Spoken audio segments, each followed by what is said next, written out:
Bien, bonjour professeur Franck Carbonel, vous travaillez au Kremlin-Bicêtre et donc vous avez modéré une session sur l'épidémiologie, donc une grosse session, notamment donc avec des présentations qui ont parlé de l'incidence et des facteurs responsables des maladies inflammatoires intestinales. Qu'est-ce que vous pouvez nous dire sur ces présentations ? C'était une session qui était extrêmement intéressante, très vivante. Les principaux messages sont que les maladies inflammatoires sont devenues maintenant des maladies globales.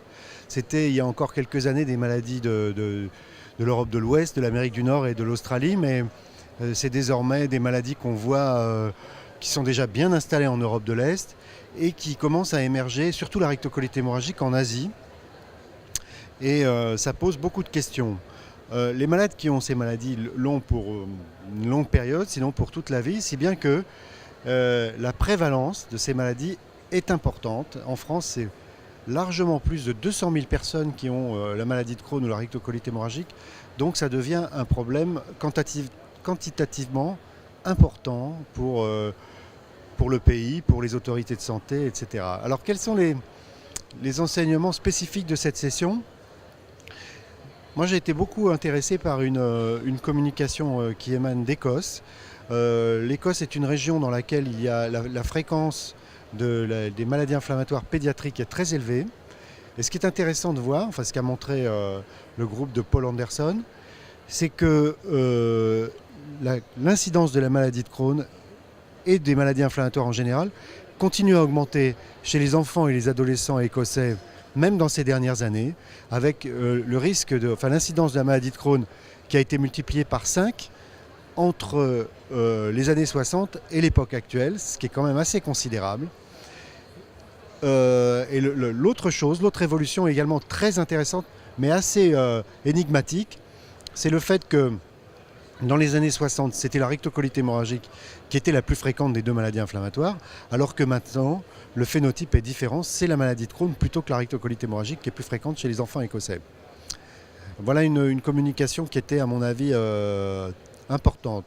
L'autre chose, c'est le groupe EpiMAD qui a montré qu'il y a des foyers géographiques de maladie de Crohn, même à l'intérieur d'une région comme le Nord-Pas-de-Calais.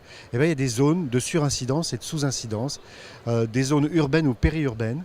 Et ils ont pu justement faire le tri entre des zones qui étaient liées à une agrégation familiale et d'autres dans lesquelles on ne trouvait pas d'agrégation familiale.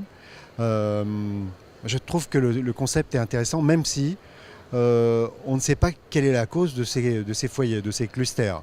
Alors, ce sont des zones qui se situent à proximité d'usines, d'industries extrêmement polluantes, notamment en métaux lourds, au moins pour l'une d'entre elles, dans une région très polluée.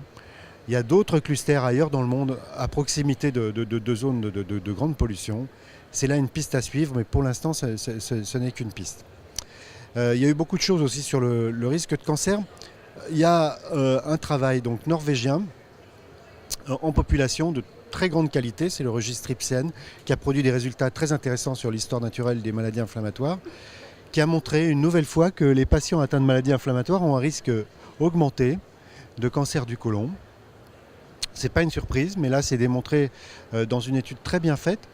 Et donc c'est insisté sur la nécessité d'une prévention par les salicylés pour les patients qui ont une maladie inflammatoire chronique du côlon, une rectocolite ancienne, et aussi sur la nécessité du dépistage avec les coloscopies bien faites, bien préparées, chromo-endoscopie, etc.